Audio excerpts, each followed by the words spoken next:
It's a great honor for me personally to be speaking with Marilynne Robinson tonight. I've long admired her writing.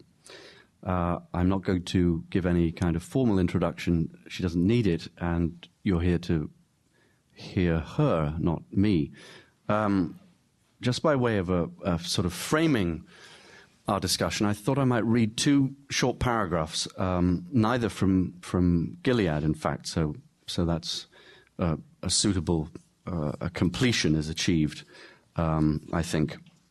One is from Marilynne's extraordinary book of essays, The Death of Adam, which seems to me,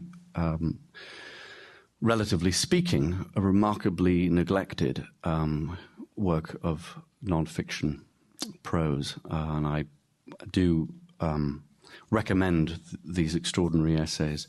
The essay that I'm reading the paragraph from is called Facing Reality. It's a little bit fiercer than Gilead, as these essays can be. What if, in important numbers, we believe there is a God who is mysterious and demanding, with whom one is not easily at peace? What if we believe there will be a reckoning?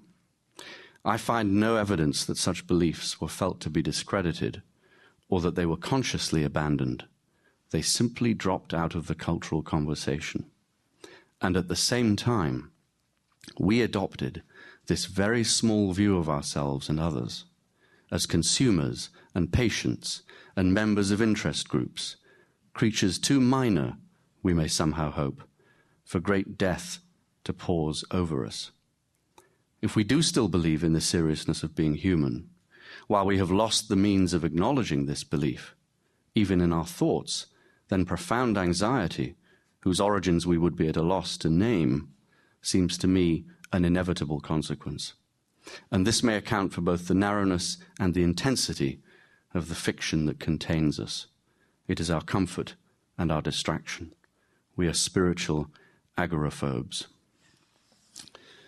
And then this is the opening of chapter 10 of Housekeeping. Cain murdered Abel, and blood cried out from the earth. The house fell on Job's children, and a voice was induced or provoked into speaking from a whirlwind. And Rachel mourned for her children, and King David for Absalom. The force behind the movement of time is a mourning that will not be comforted. That is why the first event is known to have been an expulsion, and the last is hoped to be a reconciliation and return. So memory pulls us forward. So prophecy is only brilliant memory. There will be a garden where all of us, as one child, will sleep in our mother Eve, hooped in her ribs and staved by her spine. Marilynne, I just wanted to, how do you affect that particular gear change? I mean, I'd happily just keep reading. It's pretty sublime. We have to do some prosaic work before we can ascend to that level again. And what I thought I might do, if this is acceptable to you, is start by asking you a little bit about the circumstances and composition of your first novel, Housekeeping, and then to move out from there to Gilead, and in particular to look at something which, of course, is of interest to both of us and I believe to many in this room, which is the themes, particularly the religious and metaphysical ones, that unite these two novels, and indeed the book of essays.